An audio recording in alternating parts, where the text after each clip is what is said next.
I have, well, it is 2 o'clock, so we can get going today. Just first of all, don't think I got hit in the eye or anything. Just came out of the dermatologist's office, so didn't want you to have to see anything gross while you were watching me on the screen. I see nobody in Emporia. Anybody's there, speak up. I see 4 folks at Daniel. So y'all talk to me and tell me who's there on the Daniel campus. Tracy Hall, just added. Hi, Tracy. How you doing? Okay. Marjorie Langley. Langley, okay. Tate. All righty. And I thought there was one more. James Booth. Bowie, okay. So I don't have anybody with the last name Lee over there. Okay. And I'm missing one here too. All righty. Well, I've got the recording on. Let me just tell you what we're going to be doing today. We are going to go through the first chapter, which is on trust and credibility. It's a pretty easy flowing type chapter. I will be using PowerPoint slides, but I'm not going to be printing them out this semester, so you all are going to be responsible for printing those out for. Ma'am, we just had somebody show up. Lee just showed up. Lee just showed up. She couldn't find the classroom. Okay, good. Everybody over there then. Okay. Oh, and I see some folks in Emporia. Good. Who do I have over there in Emporia? Teresa Tucker and Kenyon Mabry. All right, wonderful. So I'm only missing one person here on the South Boston campus, and maybe she'll come in. We'll see. But as I was saying, we're going to be using the PowerPoints to keep our focus on track for the chapter as we go through it. They are on your Blackboard site. You're welcome to print them out or just look at them there for study purposes or whatever. I would recommend that you print them out because come test time you might want to refer back to them, because when you do take your test in here, you'll be allowed to have your notes in your book. Okay, so wouldn't be a bad idea to do that. So I'm going to click off of me and go to the PowerPoints. Y'all let me know if you see the PowerPoints okay.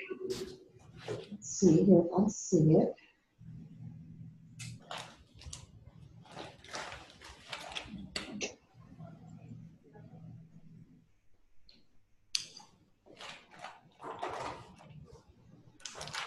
Okay, you should see chapter 1 showing up there. Is everybody seeing that?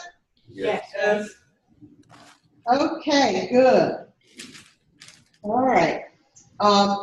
Most of this you can also, if you have your textbook with you, I kind of walk through the chapter, and the PowerPoints do a very good job of kind of keeping on track with the way the chapter is laid out as well. So you should be able to take a highlighter or whatever with your textbook and do a pretty good job highlighting the points that the PowerPoint pulls out.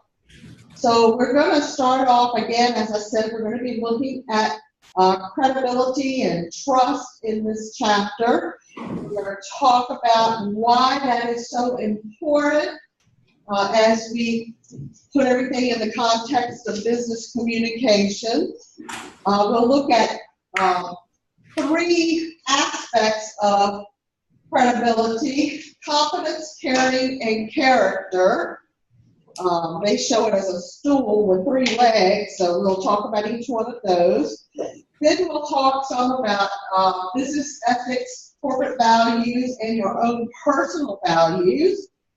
And then lastly, we will look at something called the FAIR approach to ethical business communications. FAIR is just an acronym for facts, access, impacts, and respect. So the next little slide kind of just overviews the chapter there, but it does spell out what that FAIR approach is, which is about the last thing we'll do in the chapter. All right, so the title of the chapter is credibility.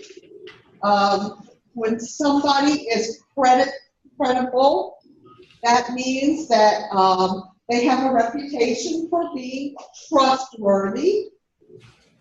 Okay, so we can look at individual credibility, or we can look at a company's credibility. Again, this just has to do with the degree to which others believe or trust in you. And one thing that we really want to establish when we first begin communicating in a business environment is our credibility. We want our communications to be believable, to be trustworthy. So we want to make sure we gain trust from all those people that we are communicating with, our colleagues that we work with, our clients, customers, and other contacts that we have. So I want you guys to just think basically about somebody you think is credible, I can get all that out, and someone who is not. I am sure that all of us have people in our lives that we believe are trustworthy and others that we wouldn't trust at all, okay? And just maybe kind of tuck those in your mind as we go through this chapter and see what it takes for you to trust in the person that you do trust in, and what it is about the person you don't trust that are characteristics. Because of course we're going to want to be the trustworthy ones. Now, unfortunately, the public has gotten into a frame of mind where they don't trust companies. Okay, there is less trust than there was in the past. I think they call it the post-trust era or something of that sort. So we have something going against us right away. Okay, the fact that the public automatically has a mindset that companies cannot be trusted. There have been a lot of reasons for people to lose trust in companies. We've seen a lot of things take place in the business world that make us a little bit shaky about whether we can believe what companies are doing and expressing. But there is also a lack of trust within a company, where employees often don't trust their leaders and so forth, or their co-workers. That makes for a really bad working situation when you can't trust the people who are leading the way in your business, or you cannot trust the person who's sitting in the office right next door to you or working with you side by side. So we want to try to overcome some of that lack of trust as business communicators. Now, this is an interesting little chart. There are various professions, and it shows the highest to lowest trust of these different professions. We tend to trust our nurses and pharmacists and our grade school teachers. Think back to your grade school teacher. Did you trust them? Good question. Do you trust your medical doctors? And so on. But we get to the bottom there, car salespeople and members of Congress. I don't trust a car salesperson for as far as I can throw them, I'll tell you. I have had some, I'm sure there's got to be a trustworthy car salesperson out there somewhere, but I have yet to run across him. So I guess the reason that we don't trust them is because we believe that they're out to make the most money for themselves, and they're not really thinking about our own self-interest. So anybody else had any dealing with car salespeople? You know I do. I believe that there's another crazy, I know. I know that there's another huge factor that plays into why we don't trust certain businesses and certain individuals. We have a spin on everything due to media. We see a lot more negative today through media, through television, through advertising than we ever did 50, 60, 100 years ago. So it's funny, if I look at the top and I see nurses, you don't hear a lot of bad press on nurses.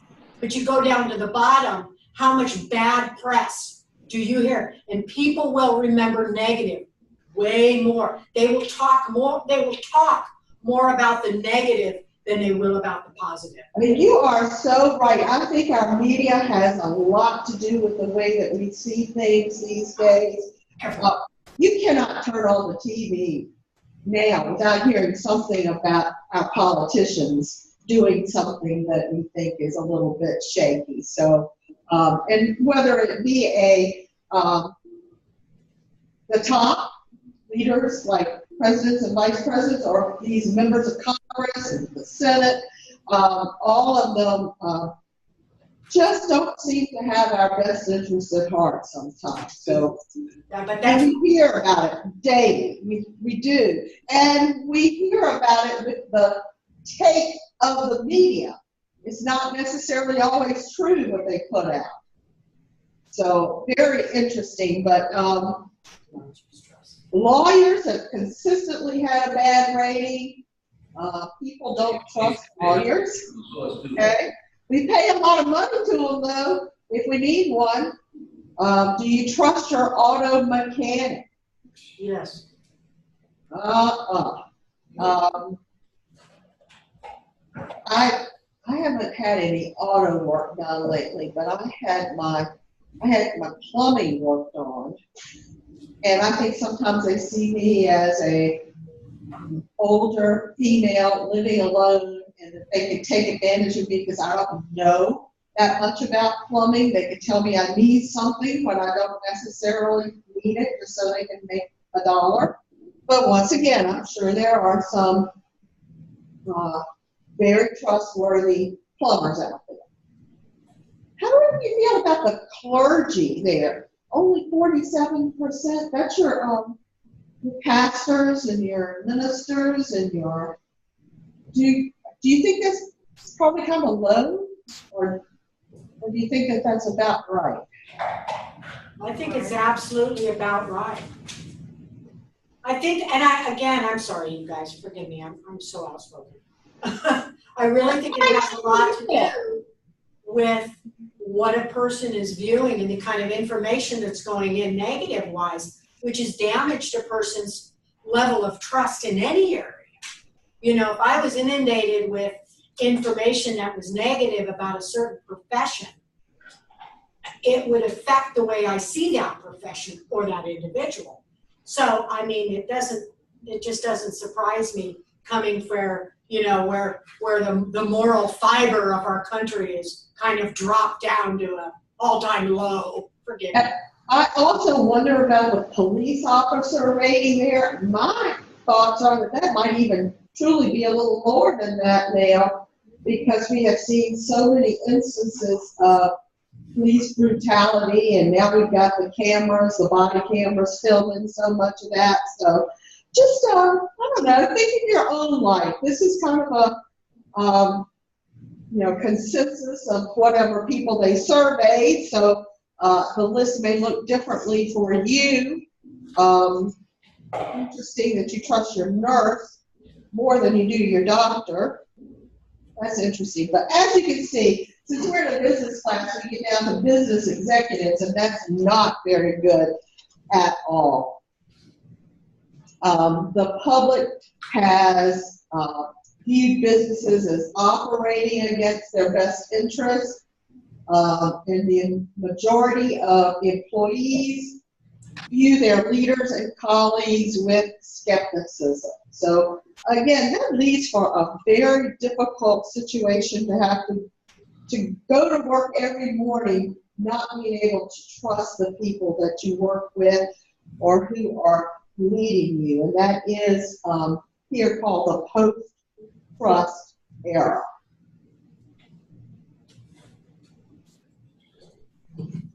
Okay, so what makes someone credible? Credibility. This stool's got 3 legs, and the 3 legs that are the components of credibility are competence, caring, and character. These all sound like wonderful little test questions, multiple choice questions, so I would think you would want to know the difference between those 3 when it comes time for testing. Competence means how well you can do your job. Okay, that's your knowledge and skills to get your business tasks done, to approach business problems, complete your jobs, and so on. Most people will look at your track record of success and achievement in order to determine whether you are competent for the job. And I'm positive any of you had any job at all, you have had coworkers that some of you would say, oh, they know what they're doing. If I have a problem, I can go to them and they can help me out. But you have other coworkers that you just know right out of the ballpark that they have no idea what they're doing. Okay? I have them at my job too. I won't call any names. But there are people I know that I feel like they know what they're doing, and there are others that I feel like they have gotten where they are because of some other reason, and they have no idea what's happening. So if we are going to try to be credible, we want to develop this competence, and the best way to do that is through study, observation, practice, real-world business experiences. How you communicate with people, though, will affect how your competence is perceived. So you want to be able to communicate in a way that it makes you look as if you're competent in your job. So focus on action and emphasize results. Okay, let people know what you're doing. Let them know what results you have got. Okay, the second leg was caring. Caring deals with the understanding the interest of others, creating a sense of community, giving to others, showing generosity, all nice things, of course. If you are perceived as being unconcerned about other people or just disinterested in them, people will not trust you. Okay? You want to gain credibility by showing interest, showing the ability that you care for the needs of others, and you can do that with communicating in a way where you understand what other people's needs are, what their wants, opinions, feelings, and aspirations are. Perhaps some of you even know people that you've worked with in your college education where some folks really talk to you like they cared about what you were trying to do with your career. Okay? Others, when you walked in the door, you could tell they just wanted you to ask a question and then get on out of there. Okay? Which one did you prefer? Yeah, the person that really cared about what you were doing. So that's, and they were trying to find a way to satisfy your needs. So obviously caring is a big point.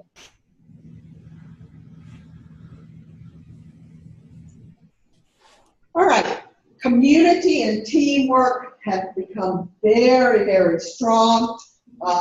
Things that need to be established as an effective business leader.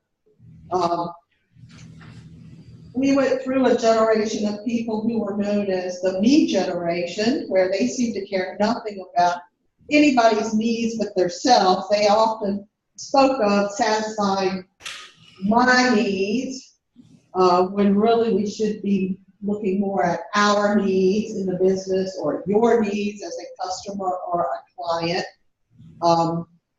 Actually changing the wording that you use from my to our or your, just establishes that there's some kind of trust there, and a sense of achieving benefits for everyone.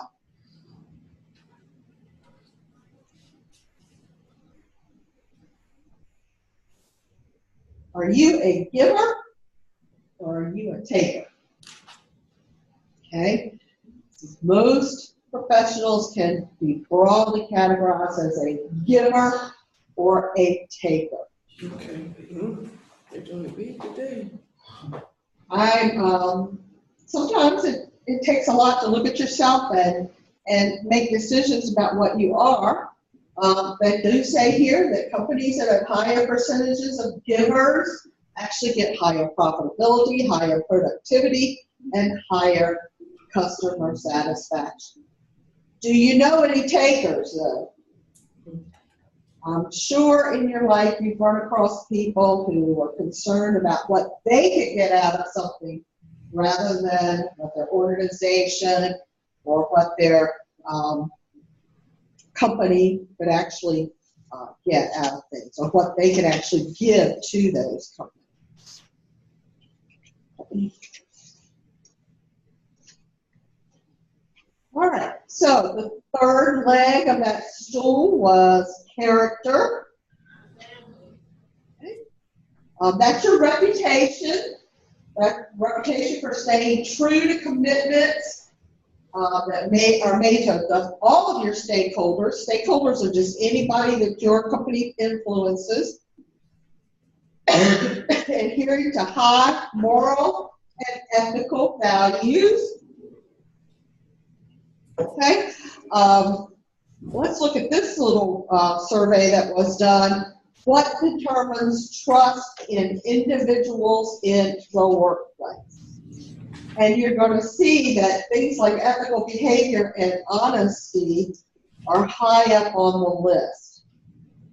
At the very bottom, these things still contribute to trustworthiness, but maybe you hadn't, maybe you thought that some of these were a little bit higher on the list, like intelligence or experience. So we see a lot of that giving versus taking showing up here in this survey. I just think it's interesting that honesty 77% and the ability to do a job well is 36%. So it was funny because back earlier I was looking going, I'd much rather be around somebody that has a caring attitude and a giving attitude, even if their skill set is low. You know, if I want to learn the job, yeah, I can hang around somebody who's very efficient at what they do. Absolutely. I'll keep somebody around who has a good attitude, you know, and is honest. Yeah, respect, honesty, attitude go a long way in the business world. A long way. And I'm, you know, and that goes for every employee you work with. You should respect your CEO, your president, but you should also respect the groundskeeper in your company. They all have important jobs. And I learned a long time ago you want to never give the pretense that you're any better than anybody else in your company. I mean, down to the cafeteria worker, the one that cleans the toilets. I mean, I value their jobs. But but all the way up to the president.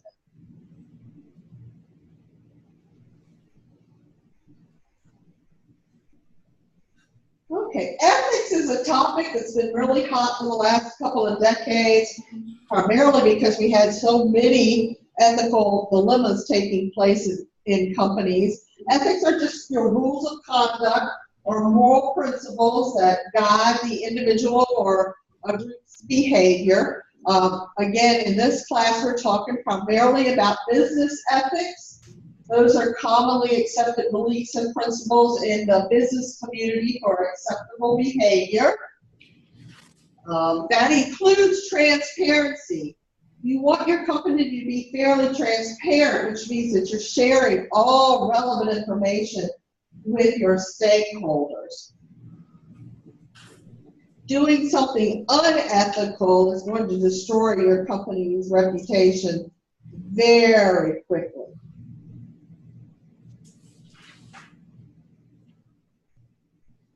And before this session today is over with, we're going to actually look at a code of business ethics for a very prominent company and see if you agree with those, that code, if you think that the company is following that code or not. All right, trust building behaviors. If you extend trust to other people, sometimes they will trust you. If you share information, if you tell it straight, okay, don't lie or wishy-washy or anything like that. Provide opportunities. Admit a mistake when you make it. You didn't see anywhere on that list that perfection was what was admired. But when you do make a mistake, you want to admit it. And then set a good example by following the rules.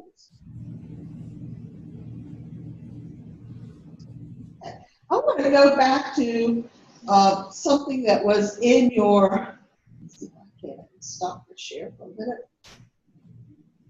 It was in your textbook in the beginning of the chapter there at the bottom of page 3. And there's a chapter case that says, whom do you trust as your mentor? Now, I don't know if you've had a chance to read that or not, but I thought it was kind of interesting. And by the way, there are no right or wrong answers on any of these, but we've got you putting yourself in the place of a newly hired person in a company, and your company matches up people with their new employees with some mentors for a few months, and you're given 3 people who you could choose from to be your mentor. Okay? Louis, Sally, and Tom. Now, just using what we've been through already in this chapter, I don't know why I'm not showing it there, but let's take a look at those 3 individuals and see who you would pick to be your mentor. Are y'all seeing me on the screen? Yes. Okay, all right, well, the rest of you can look at the real me. All right, so look at Louis. Louis has worked at your company for a year. Everybody enjoys working with him. He's always cheerful and happy, consistently finds out what his colleagues need and goes out of his way to help out. Everybody thinks he's fun. He likes to go out for a drink after work and get everybody laughing. Well known for being well connected within your company. One thing that every colleague says about him is that he's honest. He continues to make some rookie mistakes, however, and he has done sloppy work several times when he was up against tight deadlines. Now, think, would you want Louis to be your mentor? You see any good qualities he might have for you? That's a friend. Yeah. When I want to get hammered on a friend. He's honest, right? Right. He's fun. He hasn't So been. fun really isn't something you want in a mentor, but if you happen to be a fun-loving person, you might want that too. So, maybe, but he does have some problems with that competency, doesn't he? All right, let's look at Sally. Sally has worked at the company for 3 years. She has a reputation of being a star performer. In fact, she's generally assigned the most important projects. Colleagues know that when she promises something, she makes it happen. A lot of colleagues think she's excessively critical of others when they fall short of her expectations. A colleague complained to one of the managers, "Sally never gives me a chance to develop my skills. She just takes over the project." What do you think about Sally? Potentially, yes. Okay, talk to me a little bit more about her. Well, I like the idea of how she feels, how she feels about doing a good job. I'm not afraid of having somebody be critical of me if I want to learn from them. And if they are the best at something, I would definitely, because I'm looking for a mentor. So she's got the competence as far as the skills go. Right. Yeah, but as a mentor, I feel like she shouldn't take over the job if she wants to help someone learn, because you learn by doing, and she should instruct what should be done rather than just taking over, because you don't learn by watching, you really learn by right. She might not be appropriate for someone who is a little more sensitive to criticism. Mm-hmm. So it might not be a match for everybody, that's for sure. On the other hand, I have known people that have chosen mentors in their life that are particularly critical because they know that the final product that they put out will be the absolute best because that person has guided them along strict lines. So again, there's no right and wrong answers on any of these.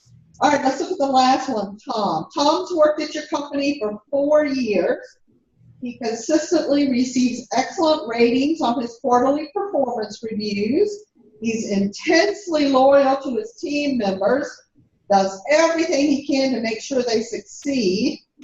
Recently, one of his team members lost a client because she missed several deadlines. When Tom's boss asked why they lost the client, Tom protected his teammate by saying that the client preferred the services of a competitor. He's a liar. Yeah, we got a little issue with the honesty though, right? Yeah, he just lied. So we need to, yes, Tom might be loyal to you if he's your mentor, but on the other hand, do you want to be mentored by someone who might cover up the facts? So, again, just, think about that. You may be put in that situation one day where you are going to have to choose who would be the best mentor for you, and it might be someone who is easy to get along with, or it might be somebody who's excessively critical, or it might be somebody who might have some honesty issues. So just not always the right answer for everybody, and I can promise you, you're going to meet a Lewis, a Sally, and a Tom in just about every job you're in, for sure. So what you want to do is perhaps work your way to the point where someone would like to choose you as their mentor. So that involves the credibility part, sure. Okay, let me see if I can get back to sharing the screen here.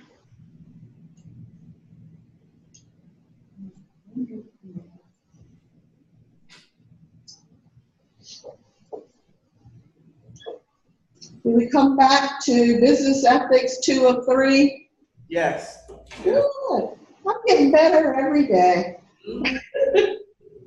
I have made a share of my mistakes, that's for sure, with the Zoom thing. So I am first to admit that. Okay. So we were talking about ethical behavior, moral rights and wrongs, and so on. What if you see someone else in your company with potentially unethical behavior?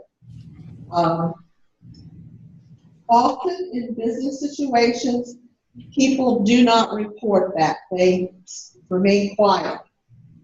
They assume sometimes that that's the standard practice in business, is to keep your mouth shut.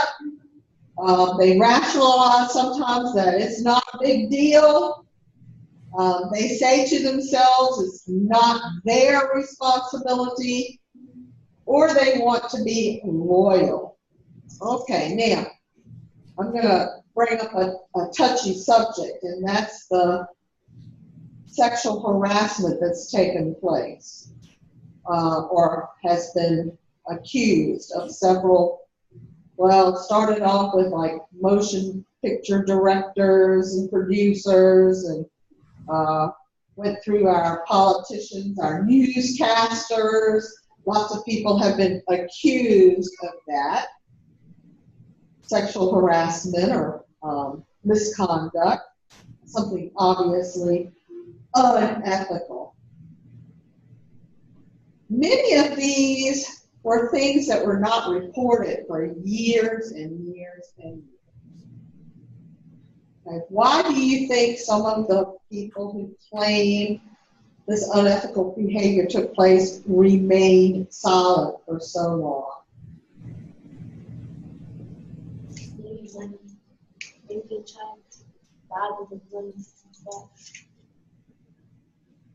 I think these same four things right up here might apply to some of the same situations, right? They think it might be standard practice just to not rat out somebody. My thoughts are that they probably didn't think number two, that it was not a big deal, because of what was going on that they accused these people of. There were certainly some big deals going on there. But some of them might think it's not my responsibility, okay? Or they still want some loyalty with that person or the company that they're with. I think about the newscasting people especially. They wanted to be loyal to those big name newscasters. But you do often, not that I'm not trying to say any of these accusations are not true, but you sometimes wonder why it took people so long to speak up. Okay? It is really because of all four of those, having personal experience with this. That's why, is you assume that it's standard practice. It goes on across the board, has been going on for decades. I was instructed by professionals in the industries that this is what, yeah. People get scared. They get scared. I agree, and I think you can also add that these people remain silent because they have fear that it will tarnish their reputation. Absolutely. As well. So, yeah, I bring it down from something major like that to something that's major in my eyes, and that is cheating in a classroom. Why is it that other students may see someone cheat but remain silent about Don't want to be In the business. it? Same four answers there? It's a joke. Yeah. Probably so. I think it always boils down to wanting to be liked, because we want to be liked and accepted, you know, without looking at the bigger picture. You know? It just, I think we need to learn that we need to stand up for ourselves, because really, truly, when somebody else is cheating in a class, it's affecting everyone, not just the cheater. So, But in today's society, a lot of people are afraid to say anything because of the things that are happening in today's society. yes, we are seeing so much out there that we kind of follow along with some of the trends that are going on and not realizing that some things are unethical. So, sad, very sad. We can blame the media again if you want to. Don't you think That'll be our fallback. a lot to do with what is ethical and what's unethical? Our ethics sometimes seem to change, so they match up the ethics of other people. So, extremely something that could be carried as far Have as. you ever heard the quote? Have you ever heard the? Oh, never mind. There's a quote that I heard years ago that said, "The only thing needed for evil to prevail is for good men and women to do nothing." Okay. I can't remember who wrote that. But Look where that came that's from. years ago. The only thing needed for evil to prevail in the land and the whole ever is for good men and women to do nothing. Store that one. Interesting. You can ponder on that one as you go to sleep tonight. How about that? Okay, now corporate values are the values of a company, very often in stated format, where personal values are values that individuals have. They prioritize those and adhere to them. They're not necessarily one and the same. Okay, I might have personal values that have nothing at all to do with my company's values, but again, we're taking this class from a business perspective. So most organizations have created a written code of conduct or a code of ethics. The Sarbanes-Oxley Act of 2002, or SOX as we call it, requires publicly traded companies to have a code of ethics available to all employees and to make sure that it is enacted. So that's any company that trades their stock on the stock market. Okay, they actually have to have a code of ethics now.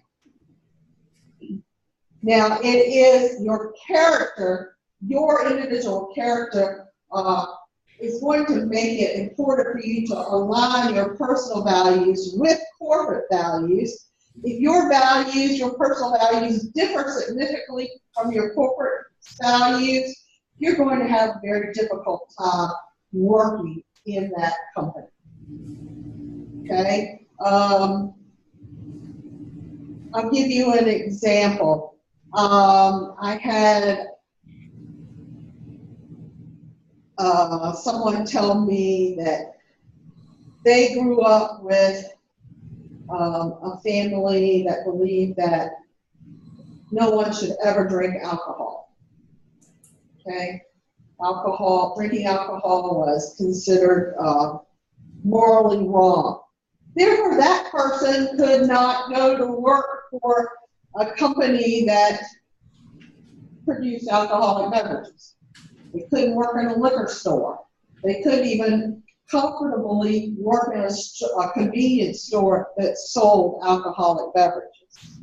There's a place where corporate values and personal values clash, and that person might have a very difficult time adhering and having a fruitful job in that particular type of company.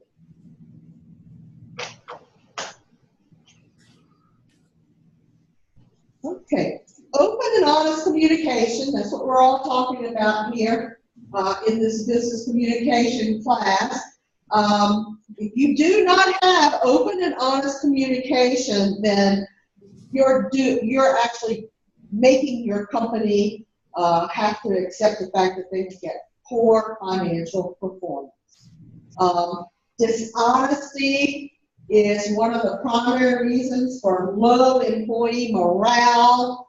It can also be a reason for dismissal. Of course, someone could truly get fired for being dishonest.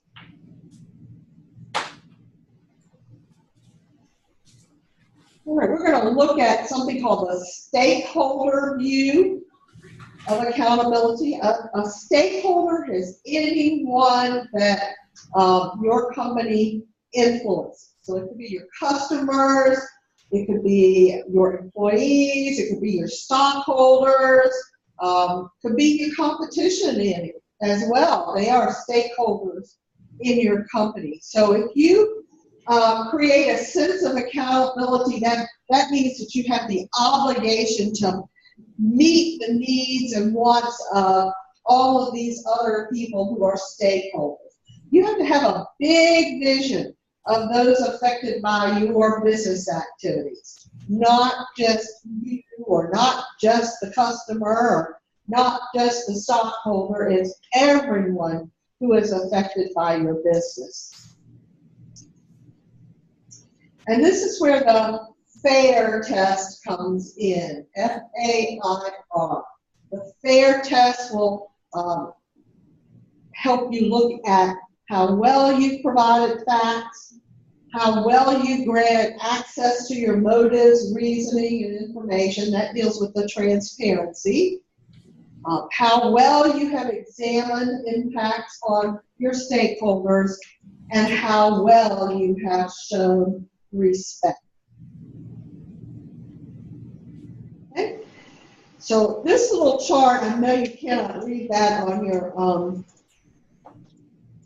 probably PowerPoint slides very clearly or whatever, but it is in your textbook, hopefully in the top of page 13. Gives you some questions under each of those FAIR terms: facts, access, impacts, and respect, so that you can evaluate whether your communication is ethical. Okay? For instance, under facts, have you presented the facts correctly? Have you presented all of the relevant facts?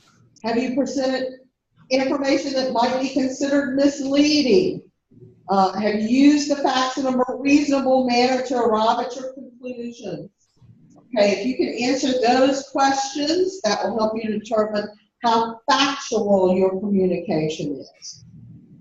Access, again, has to do with the transparency of your information. Are your motives clear? Will others perceive that you have some type of hidden agenda?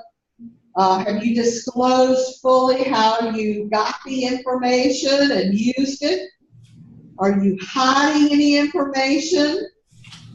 Okay. Have you given stakeholders the opportunity to provide input in the decision-making process? Impacts has to deal with how your communication actually impacts stakeholders or affects them. Have you considered all stakeholders? Have you thought about how your communication will help or hurt people? How could you learn more about these impacts? And then the R for respect. How respectful is your communication? Have you prepared your communication to recognize the dignity and self-worth of others? Would the people you're communicating with consider your communication respectful? And would a neutral observer consider your communication respectful? Okay. I particularly find that respect is an area that we need to work on a lot. I think we have lost a little of the respect that some of us were taught growing up dealing with, and others don't seem to have a bit of it. So we'll probably work a little bit harder on the respect part as we go through the semester. You just stressed it? Okay. Okay, so all of this that we have dealt with, again, is driving us to be more credible, okay? But we're going to become that way by using communication tools. When we are trustworthy, we'll have less resistance from others, we'll have more willingness to cooperate, reduced likelihood of miscommunication. Okay.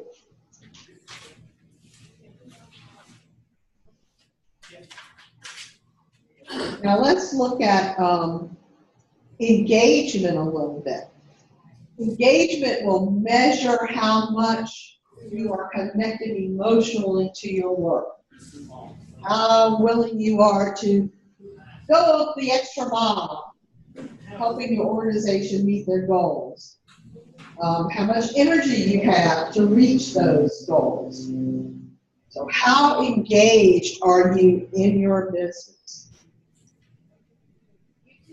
Highly engaged employees are going to contribute to profitable companies. Since those with highly engaged employees are nearly 3 times as profitable as companies with low engagement among employees. So hopefully as we go through this, we'll also be looking at how you individually become more engaged in your company as well. This is just a little overview of the textbook, very similar to what you saw on our schedule for the semester on the syllabus. So you can take a look at how we're going to work through this, but they have placed this first chapter, the chapter on credibility, right in the center of this. Okay, so apparently, even though this is not a tremendously difficult chapter, it is the central focus of what we're trying to do throughout the entire book. But we're going to do it by looking at things like using social media, using email, creating a business message, doing business plans, doing business proposals. All of those are going to tie back into, let's do it so that we establish credibility with all of our stakeholders. I love the little chapter takeaway slides. I just got to be going to that meeting that I told you all about. And when I sit in seminar after seminar or session after session of things, I keep a little notebook with me, and I don't always take a whole lot of notes, but I like to keep a listing of what I call takeaways. Takeaways are things that you don't want to forget about, things that you found, something maybe you didn't know before, that you now think you can use in your job, your career, or even your personal life. The takeaways in this chapter, we're dealing with how important credibility is. Our 3-legged stool with the components of credibility, which were competence, caring, and character. We looked at business ethics, corporate values, and personal values. And then the last thing we looked at was that fair approach to evaluating whether our communications were indeed creditable. So that's a nice little summary, if you want to call it that, but takeaways are the important things that you should be getting out of this chapter. Okay, so let me stop that share. And what we are going to do is we're going to take about 15-20 minute break. We're going to come back and look at a company's, oops, I don't have me. Well, you don't have me, that's what it is. We're going to look at a company's code of ethics and then talk about some real life scenarios here. So take about a 15 or 20 minute break. Let's say come back, be back and ready by 3:15. That'll be good. And we'll take a look at some real world stuff. Okay, and then we'll wrap up with just some reminders for what all you need to do before this Sunday comes around at midnight, okay? So take a little break. I'll get the screen up here again.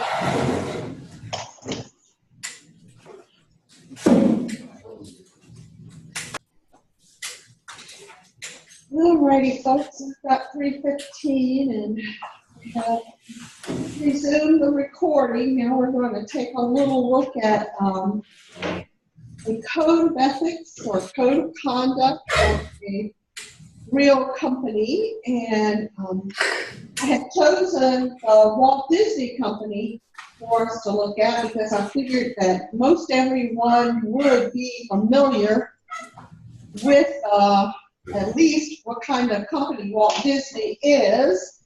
I've done a lot of research on the company and past, and I want you guys to simplify some of the best corporate values and so on, and whether they are true or not, I will have you all make some decisions with that. So I hope that you can see this. We may have to turn the lights down a little bit here. Let me see.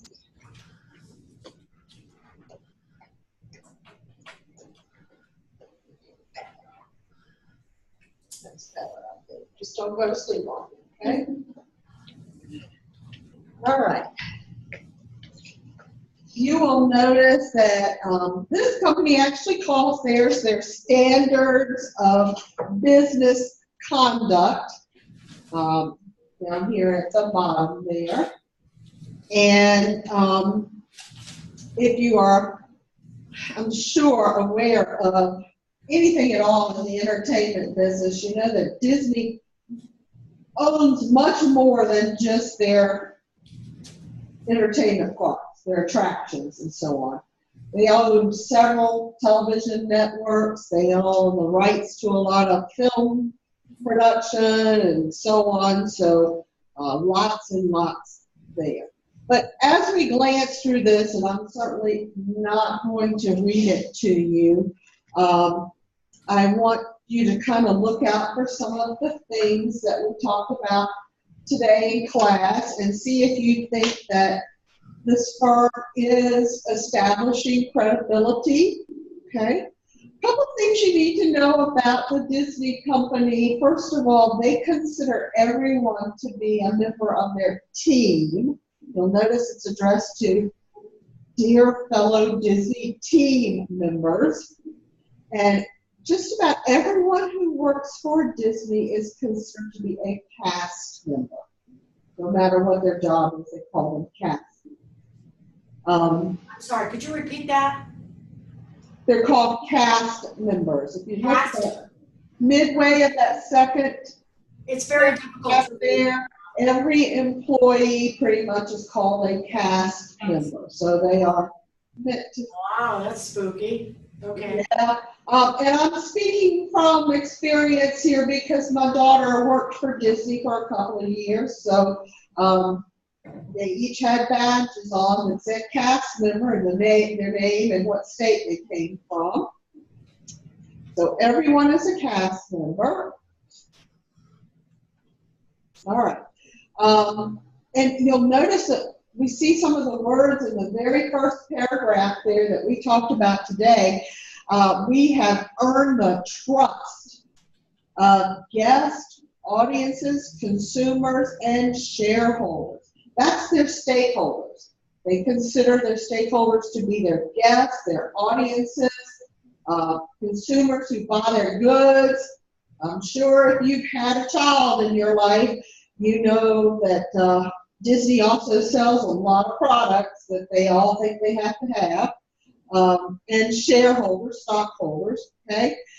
Because our commitment to high standards in everything we do, everywhere we operate, integrity, honesty, trust, respect, playing by the rules, and teamwork.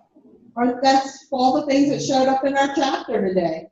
All the things. So this particular standard of business conduct gives all the informations and so on that someone who works for the company would need to follow It also points out why that's important. In the third paragraph, it says, always remember that in every interaction, you are the face of the company, our company, okay?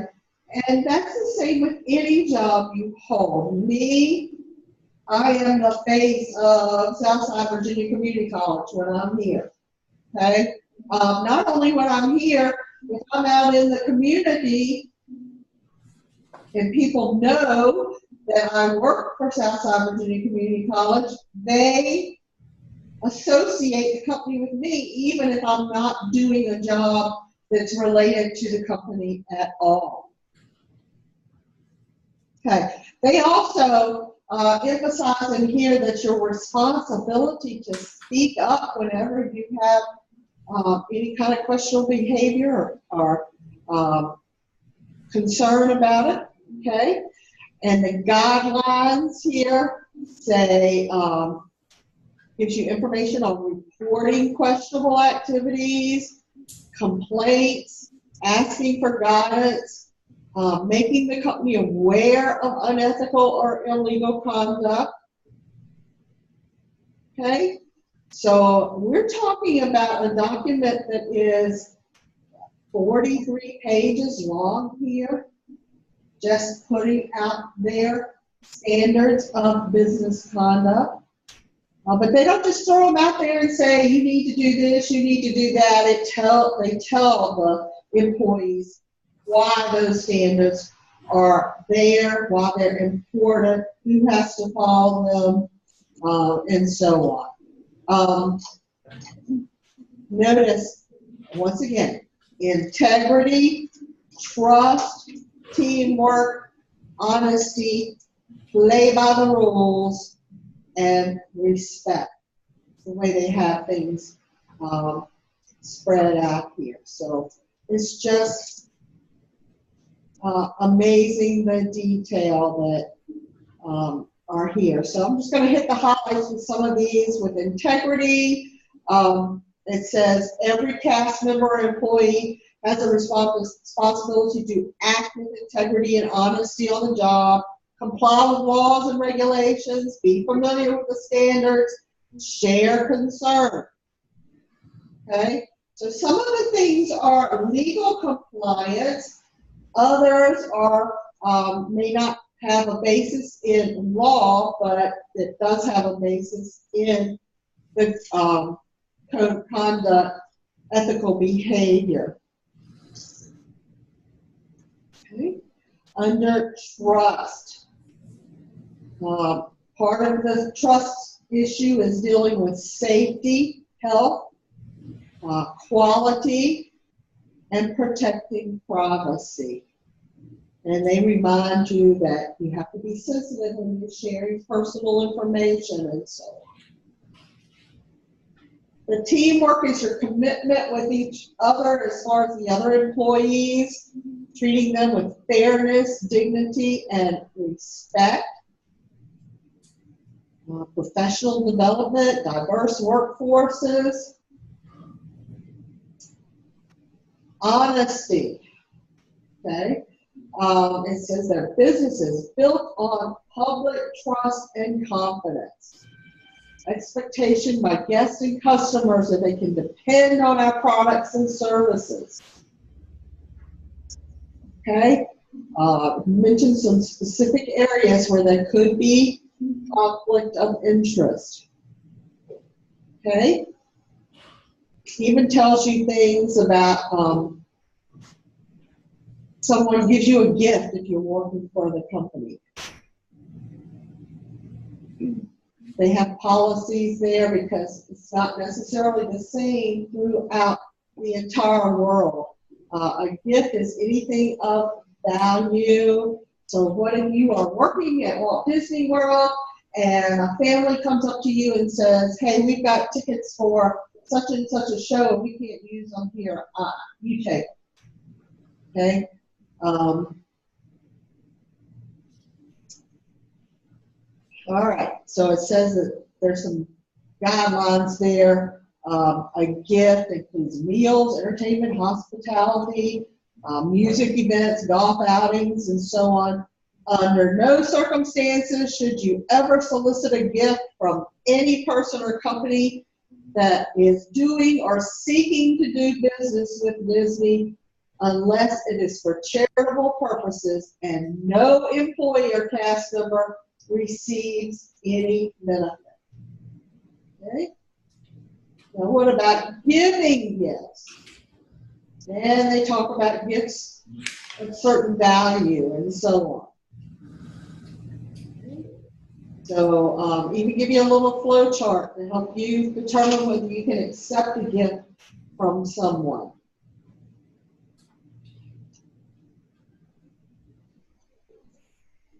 All right, seems to be that section there is pretty long with some specifics. Playing by the rules has mostly to do with competition, trade secrets, patents, copyrights, product safety, food and drug safety, anti-bribery laws, laws dealing with exporting and importing, okay, money laundering, even listed there, okay. Commitment to the community shows how the company has a presence throughout the world. They have specific labor standards, the environment, environmental laws and regulations, charitable and political activities, all listed there, along with a glossary for any words that you might not understand. Okay, now, I mentioned to you all that it was after the Sarbanes-Oxley Act in 2002 that it became requirements of companies that are publicly traded to have one of these codes of conduct and to make sure that they adhere to it. What do you think? Do you think it's necessary for Disney to have this type of document? Yeah, I think absolutely. I think there's situations where the employees might have to turn to this to answer a question about what is appropriate and what is not appropriate. See anything that jumps out at you that you're surprised you saw here, or maybe it's missing and you think it should be there?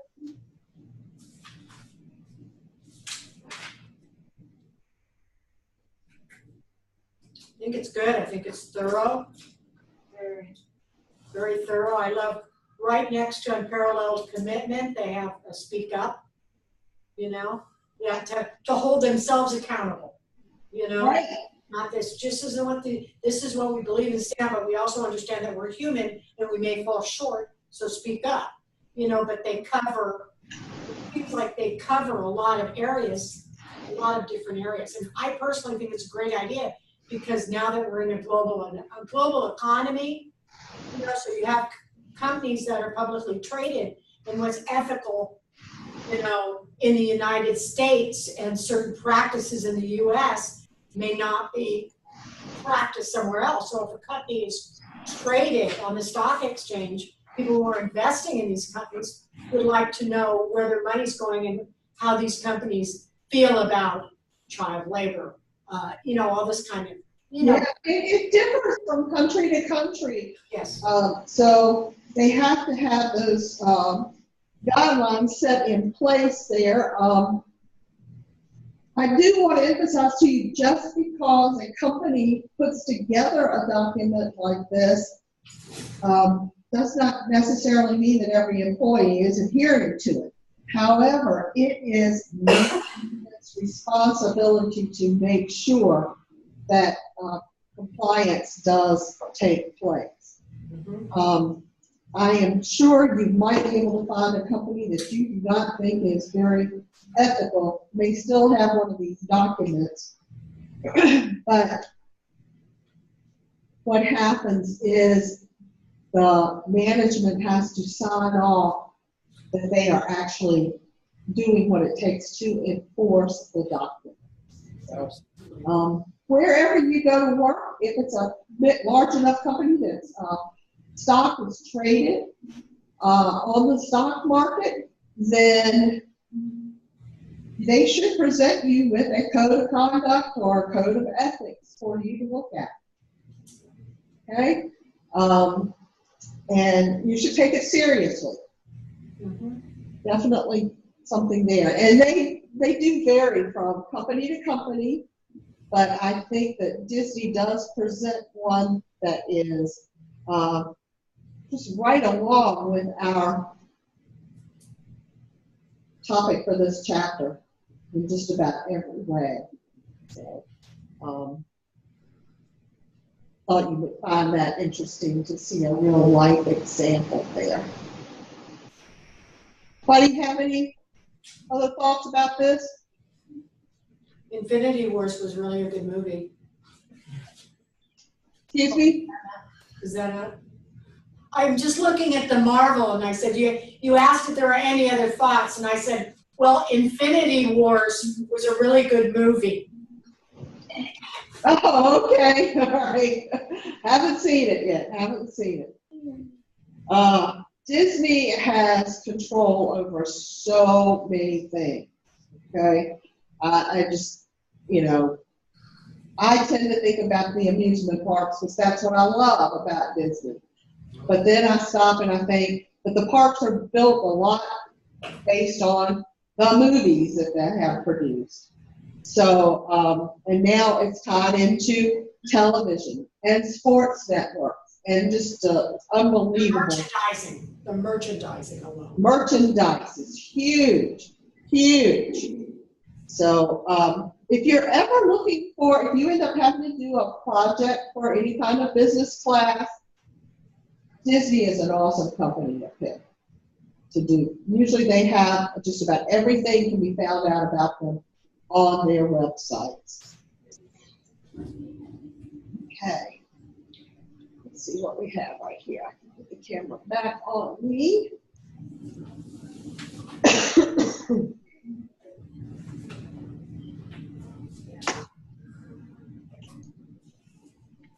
All right, so that pretty much covers chapter 1. Not too difficult, did you think? Okay.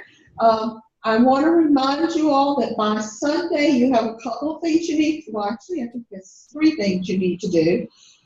Number 1, you need to do that syllabus acknowledgement. I have already graded everybody that has turned that in. So you can make sure, I think I had 3 people who had not. You also need to do the introduction form on the discussion board. Right before class started, I graded those 2. So take a look at the comments that I made. If you go in and to the grade center and you click on your grade, you will be able to see any feedback I have given you. Okay? So I replied to you if I found something I wanted to say, especially on some of the pictures that were just marvelous that people turned in. But if I noticed particularly grammatical errors, since we are in a communications class, I did make some comments there. If you have something like your picture did not come through and I took points off for that, you can try to resubmit or just by doing another response to that particular thread in the discussion board, and I can change the grade there. Okay, the other thing that you have to do out of this chapter is through the Connect material, and again, you're going to have to register with the access code first. So when you go to your assignments, week one materials, you will see the homework for chapter 1. When you click on that homework, the first thing it's going to do is ask for you to sign in with your access code. It's a fairly short multiple choice out of the first chapter. I have it set up that you can check your work, but only, you can check it only one time though, because if I have you check it more than once, it just becomes a process of elimination and you end up guessing the right one. So you can check it the first time. Of course, if it's all okay, then submit it. If you want to change anything, you can change it and then submit it.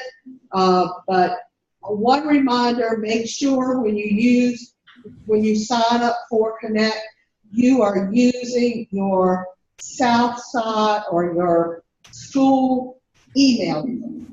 Okay? It doesn't recognize other addresses and can cause all kinds of problems. So by doing this, you will have your grades returned to you immediately and also show up in Blackboard immediately.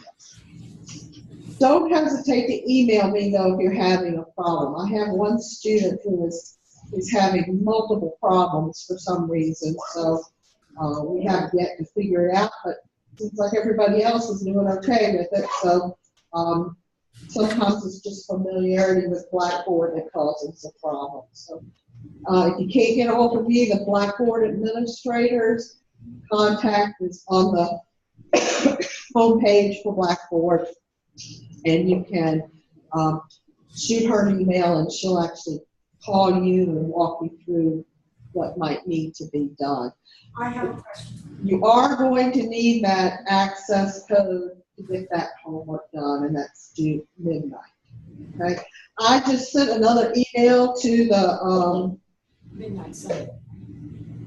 to the bookstore because I understand now that they are out of the books. So if you do not have a textbook by Sunday at midnight, which probably means you won't have gotten it by Friday, just shoot me an email so I can make some adjustment on the due date for you for that assignment. But you can't do it without the access code.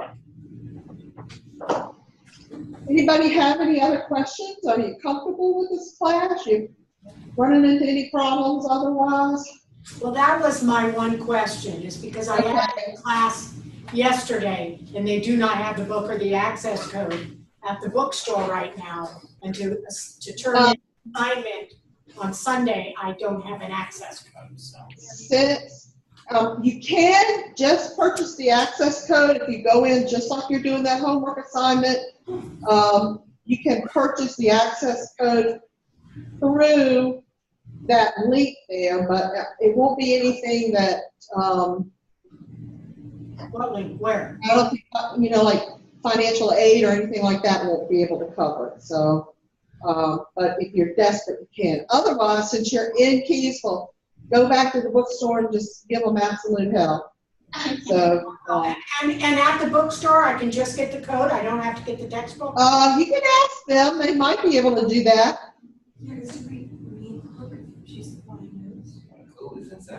Sometimes they can and sometimes they can't. Okay. But it's worth asking. I like what she said on PowerPoint goes through the book. It's the same stuff that's in the Somebody's saying something about PowerPoints and I can't hear you.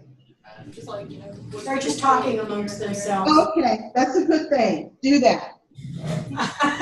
That's team building, and I love team You building. know it, you know it. We're learning from you. Okay. Oh, here's one more thing I wanted to say.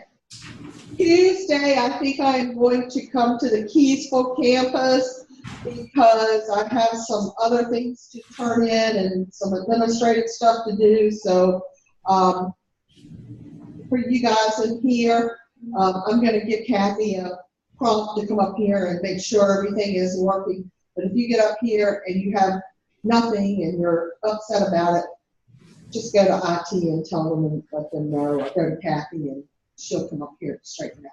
But I've got to go to Keysville anyway, so I think I'm probably going to just broadcast from there. So. Ms. Henderson? Yes. I'm sorry, last question. You said that through a link I might be able to get just the code. Where would I find that link? You click on the very first homework, just like you would as if you were registering. Right. And there is a way to purchase right there when the screen comes up to actually register. If you don't have a code, you can purchase a code there. Okay, because it hasn't even come up on my Blackboard yet, that's how, I Okay. added the class yesterday afternoon, and it's still not even showing up yet. It will. Okay, if you need me, email me, and I will be glad to help you out with anything. Hopefully you won't find that homework too terribly taxing. And we will see each other Tuesday, probably from the Keysville location, but then I'll be back in South Austin on Thursday. Okay? All righty, y'all have a, oh, and I'll post this recording too, so take a look at that. Bye.